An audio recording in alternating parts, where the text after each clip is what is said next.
Hi guys, welcome again to my YouTube channel. If today is your first time, please don't forget to like, subscribe and comment in the comment section. Without wasting much time, let's get right into the video. So guys, I have my pattern paper here. This is what I am going to use to draft the pattern. So guys, to start up this tutorial, I'm going to take this place as my shoulder line. So from this shoulder here, I am going to take the measurement from my shoulder down to the middle of my bust, which is my bust point, and that is 9 inches. And then 12 inches, which is the underbust. I marked 18 inches, which is my top length. So you can also mark your top length you want on your pattern paper. I am going ahead to use my ruler to mark straight lines across.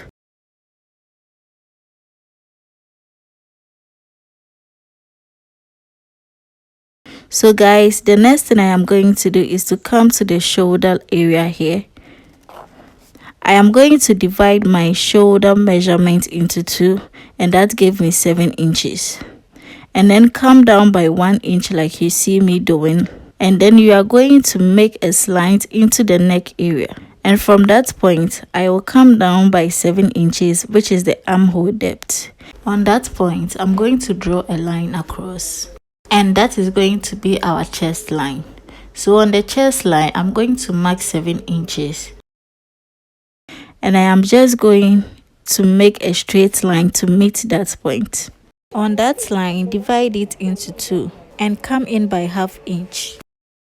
Measure quarter of your bust measurement on your chest line and draw an armhole curve. I don't really need an armhole for this tutorial, but this is just like a guideline for the tutorial so that you understand what part. So now we are going to come down to this bust line area here, and you are going to divide your nipple to nipple measurements by 2 and make a point there. Come down to the underbust and do the same thing. And also on the top length, you are going to do the same thing. So I am going to connect these 3 points with my ruler. So now the next thing I am going to go ahead and do is to take this point from the bust line to the one on the underbust line. So what I have there is 3 inches. So from this middle line, I will mark 3 inches. And from this side, I will mark 3 inches as well. I hope you understand what I am trying to say. So from this point here, you are going to come down by 1 inch. And then on the top length, you are going to go in and out of the lines by ½ inch and connect it to get your dart.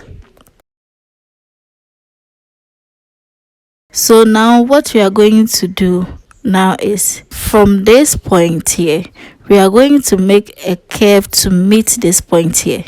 If you don't understand what I am saying, look at what I am doing and do the same thing on your pattern paper. And on the other side as well, we are going to do the same thing. I will connect this point to the other one on the underbust. So this is what we have here. So we are not drawing a full circle because we are not going to be making use of the cap. So now the next thing I am going to do is on the bust line here, I am going to mark quarter of the bust measurement and add 1½ inch for stitching allowance. And on the waistline, mark quarter of your waist measurement. Replace that 1 inch dart intake and add 1½ inch stitching allowance. And then just join the points together like this. So now I am going to use my marker to deepen the lines I will be needing so that you see very clearly and don't make a mistake. So now we are just going ahead to cut out on this pattern, and I would like you guys to look carefully every part I am cutting so that you know where exactly to cut on your pattern paper. So guys, these are the parts of the front we are going to make use of. These are the only parts we will be needing for the front. So now to get the back, I am just going to bring in my pattern paper and we are just going to use the front to cut out the back pieces. So as you can see, I am going to first of all mark a line across.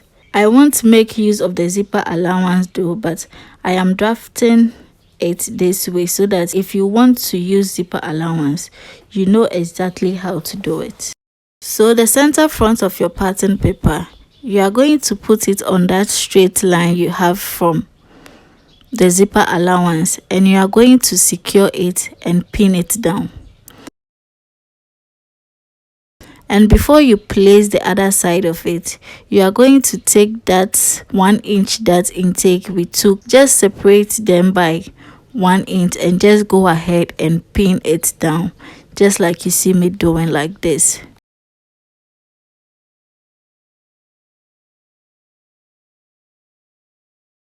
So the next thing we want to go ahead and do is to just mark a straight line under here. Just trace it out and also trace out the side and then just a little of the top area here. So now just go ahead and make a dart here so that we know exactly where our dart will be. So guys, from the point here, I am just slanting my ruler in, just a little bit slanted like this, and this is basically all for the back. So now I am just going to get the middle of the dart we have here, and I will just draw a straight line to the top and then make slant lines on the other 2 dots to form a dart. I will go ahead to deepen the lines with my marker, so watch carefully where to cut. So I am just going to cut out the pieces. So guys, these are our 2 pieces as you can see, and then we have the 2 front pieces too. So one thing I want to say is, because we will be making use of loops at the back, so this center part of the back that has zipper allowance, I am just going to remove it so that we just make use of only this part of it. So the remaining parts of the back is going to have loops. So I am going to cut out my fabric with these pieces, and I am going to leave half inches. I'm going to leave half inch on all sides.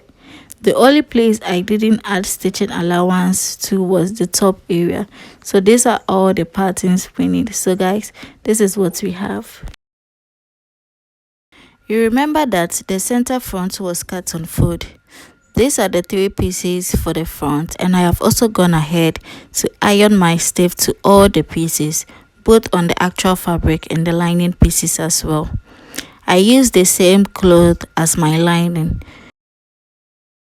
So the next thing I am going ahead to do now is to pin my side parts of the front to the center front like this, and I am going to stitch it by half inch on both sides.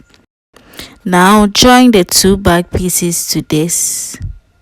So I am just placing it right side facing each other like this, and hold it with my pins. And remember that I gave this pattern when I was cutting 1.5 inch stitching allowance.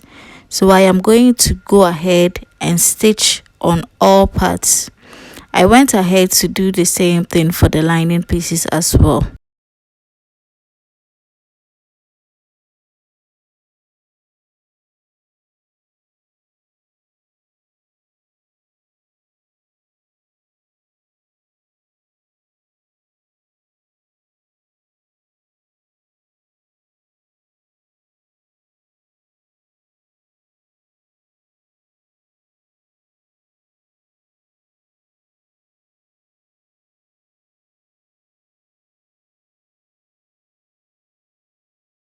So after I was done, this is what I have. So now I can cut away the excess allowances, just like you see me doing like this. So now this is the front and the back pieces all joined together.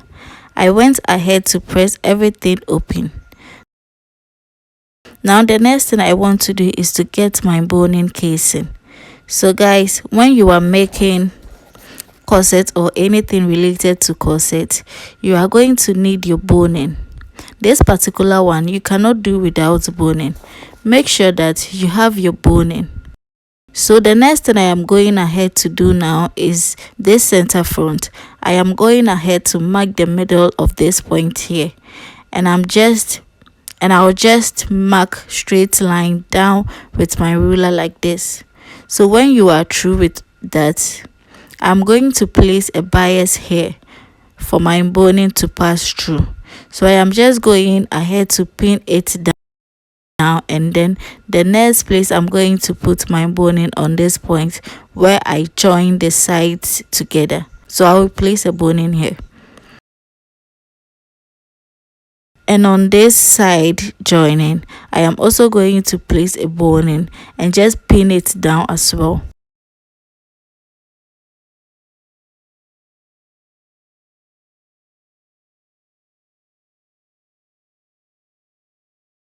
I am going to do for all joinings I have here. All the place they are joinings, just go ahead and put your bias there.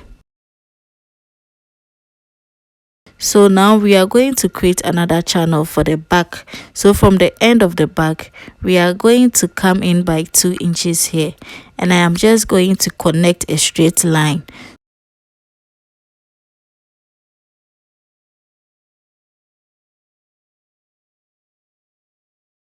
So I am just going to place a bone there, and also I will do the same thing for this other side as well.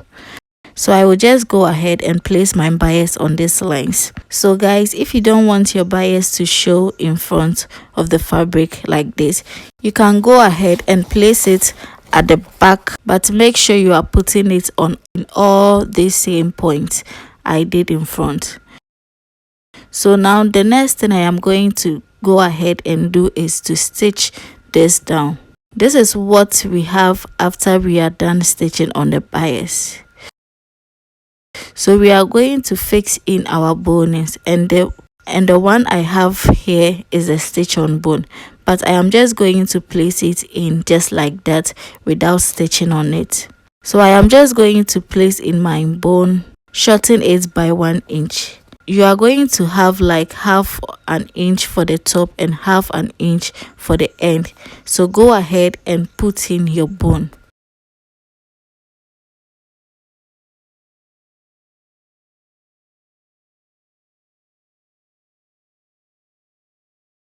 So now it's time to join the lining to the actual piece. So I am just going ahead to pin the lining and the actual fabric together, just like you see me doing like this.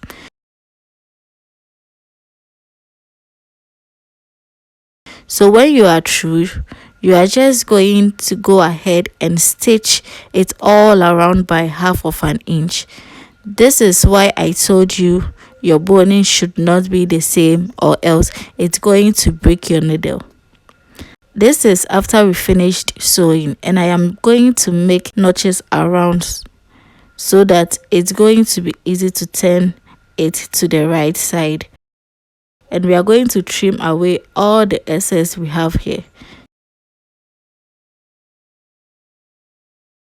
So because we have already boned the inside, it's going to be a little difficult when you are turning it over. Just take your time and make sure that everything comes out neatly. And just go ahead and iron it down. So after I was done ironing, I went ahead to cut this bone with the length I have here.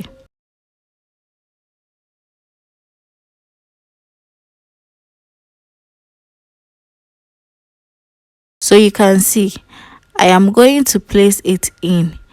If you don't want to use the stitch on bone, you can go ahead and use your bra bone or the plastic bone. Whichever one you want to use is fine. This is also to give it strength. So to place the boning in, ensure it's the same length as the curve you have here. I use tape for the tip of the bone so that it doesn't affect you when you put it on. So now we place it in between the actual fabric and the lining. Ensure that it gets to the tip of the half circle here. It's going to be very hard. It's not that easy as you see right now.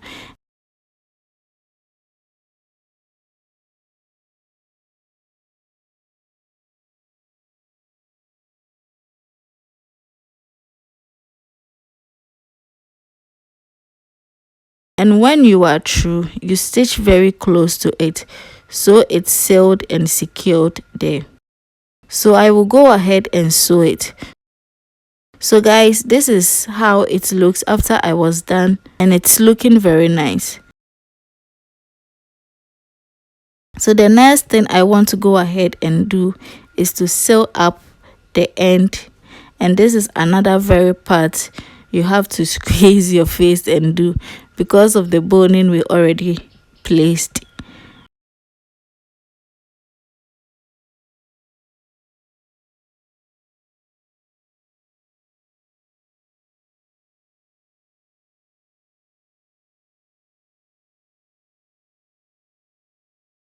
And head over to the sewing machine and stitch it down on this side. So this is what I mean after I was done stitching it down. This is how it looks like. So now this is another hard part, turning it to the right side. Take your time and do it. When you are through, you are going to see how nice it will come out.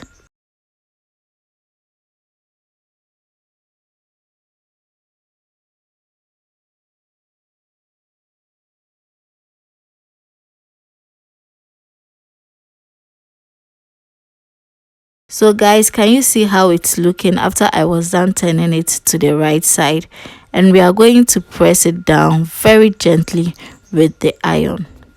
So I have gone ahead to iron it down, and now this part here, we are just going to fold in and iron it. Fold in like half of an inch and go ahead and iron it. I will do it for this part and the other part as well.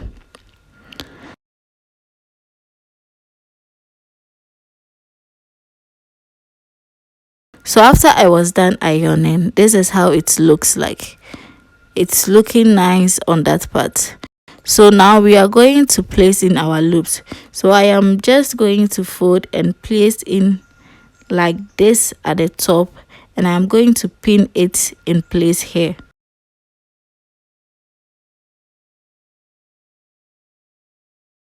I will fold in another one as well, and I am going to do it to all of the ends, and also do the same thing for the other side as well.